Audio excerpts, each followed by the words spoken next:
Bismillahirrahmanirrahim. Assalamualaikum warahmatullahi wabarakatuh.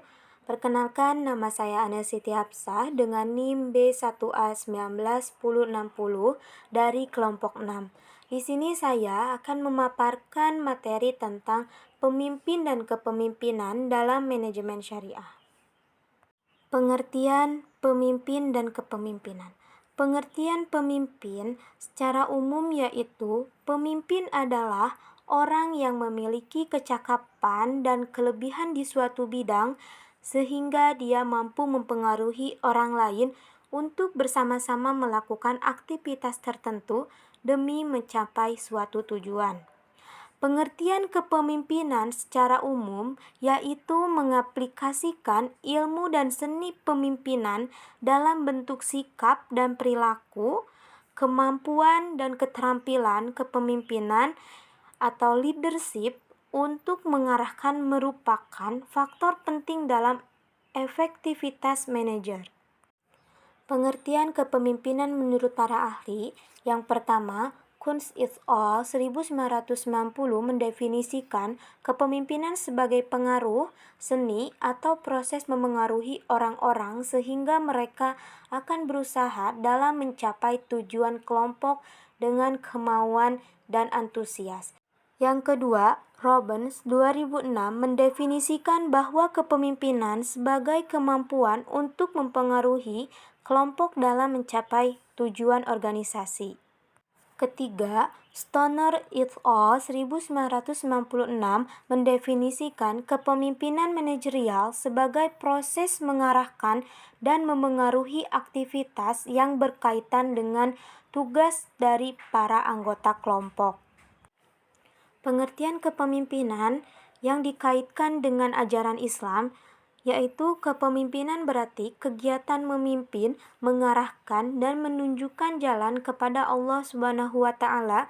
Kegiatan ini bertujuan untuk menanamkan kemampuan mereka sendiri ke dalam lingkungan orang-orang yang memimpin dalam upaya untuk mencapai Allah Subhanahu wa Ta'ala dalam hidupnya maupun di dunia dan di akhirat. Dalam hal ini Allah berfirman surat Al-A'raf ayat 43. Bismillahirrahmanirrahim. Wa naza'na ma fi sudurihim min ghilli tajri min tahtihimul anharu wa qalu alhamdulillahilladzi hadana li had wa ma kunna linahtadiya laula an hadanallah laqad ja'at rusulu rabbina bil haqq wa nudu an tilkumul jannatu uristumuha bima kuntum ta'malun, yang artinya, dan kami mencabut rasa dendam dari dalam dada mereka, di bawahnya mengalir sungai-sungai. Mereka berkata, sesungguhnya puji bagi Allah yang telah menunjukkan kami ke surga ini. Kami tidak akan mendapat petunjuk sekiranya Allah tidak menunjukkan kami. Sesungguhnya Rasul-Rasul Tuhan kami telah datang membawa kebenaran. Diserukan kepada mereka, itulah surga yang telah diwariskan kepadamu karena apa yang telah kamu kerjakan. Kriteria pemimpin sukses. Pemimpin yang berhasil hendaknya memiliki beberapa kriteria. Kriteria apa saja tergantung pada sudut pandang atau pendekatan yang digunakan, apakah itu sifat kepribadiannya, keterampilannya, bakatnya, sifat-sifatnya, atau kewenangan yang dimilikinya. Salah satu kriteria pemimpin yang sukses dalam membangun suatu organisasi adalah yang pertama, pemimpin dicintai bawahan. Suatu organisasi itu akan berjalan dengan baik kalau kepemimpinannya dinahkodai oleh pemimpin yang dicintai oleh bawahannya. Kedua, kriteria pemimpin sukses adalah pemimpin yang mampu menampung aspirasi bawahannya, yang mana di balik atau di samping dicintai oleh bawahannya, pemimpin yang baik juga suka menerima kritik dari bawahannya. Ketika pemimpin itu menerima kritik dari bawahannya, maka suatu tujuan organisasi itu akan tercapai.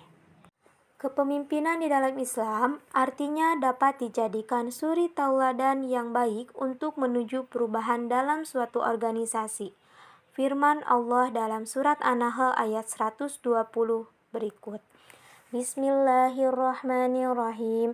Inna Ibrahim kana ummata fanita lillahi hanifa walam yaku minal musyrikin. Yang artinya, sesungguhnya Ibrahim adalah seorang imam yang dapat dijadikan tauladan yang patuh kepada Allah dan hanif. Dan sekali-kali bukanlah dia termasuk orang-orang yang mempersekutukan Tuhan, yang mensyukuri nikmat-nikmat Allah.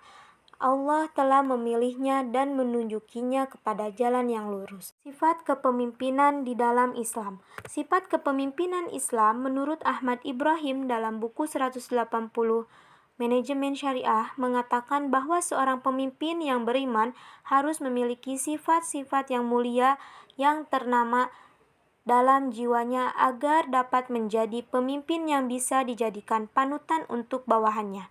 Sifat-sifat tersebut antara lain adalah akidah, ketaatan, keberhasilan hati. Terus, menurut Bukhari, menurut Sofyan S., harapan Rasulullah SAW dalam memimpin memiliki beberapa karakter utama yang bisa dijadikan tauladan untuk kepemimpinan saat ini. Beberapa karakter yang dimiliki Rasulullah SAW sebagai pemimpin adalah sidik, amanah, fatonah, tablik.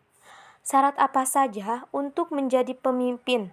Syarat pemimpin menurut Kotler 1997, syarat agar menjadi pemimpin yang efektif mencakup antara lain: pertama, pengetahuan mengenai industri dan organisasi; kedua, relasi dalam perusahaan; ketiga, reputasi dan rekam jejak; keempat, kemampuan dan keahlian; kelima, nilai-nilai pribadi; keenam, motivasi. Dengan sejumlah syarat-syarat tersebut dapat dipilih 4 kelompok gaya kepemimpinan yang umum dianut, yaitu: pertama, gaya kepemimpinan administrator; kedua, gaya kepemimpinan analitis; tiga, gaya kepemimpinan yang asertif; empat, gaya kepemimpinan entrepreneur.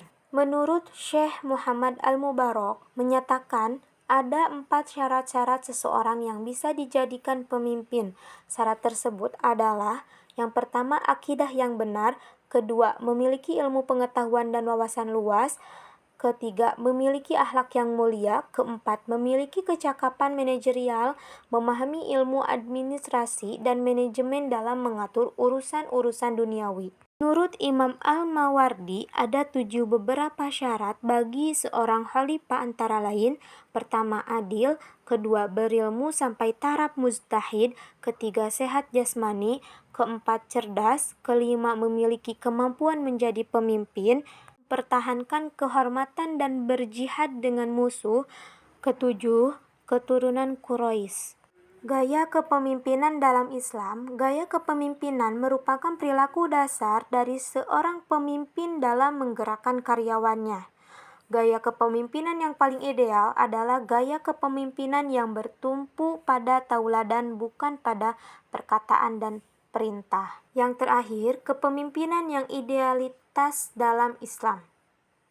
Menurut Anton Atoilah menyebutkan pemimpin ideal adalah pemimpin yang memiliki sifat-sifat sebagai berikut. Pertama, adil, yaitu yang meletakkan segala sesuatu secara proporsional, tertib dan disiplin. Kedua, amanah, artinya jujur. Pemimpin itu harus jujur, bertanggung jawab, dan dapat dipercaya. Ketiga, fatonah. Pemimpin itu harus memiliki kecerdasan. Keempat, tablik, artinya menyampaikan segala hal dengan benar. Tidak ada yang ditutup-tutupi. Pemimpin itu harus terbuka. Kelima, sidik, artinya benar. Sebagai ciri dari perilaku pemimpin yang adil, apa yang dikatakan sama dengan apa yang dilakukan. Jadi seorang pemimpin itu ketika berbicara atau ketika mengatakan harus sama dengan yang ia lakukan. Keenam, qanaah, artinya menerima apa adanya. tidak serakah, dan pandai berterima kasih kepada Tuhan. Ketujuh, siasah adalah pemimpin yang pandai mengatur strategi guna memperoleh kemaslahatan bagi karyawannya dan masyarakatnya. Kedelapan, sabar artinya pandai mengendalikan hawa nafsu dan menyalurkan seluruh tenaga serta pemikiran dengan kecerdasan emosional yang optimal. Sekian dan terima kasih. Wassalamualaikum warahmatullahi wabarakatuh.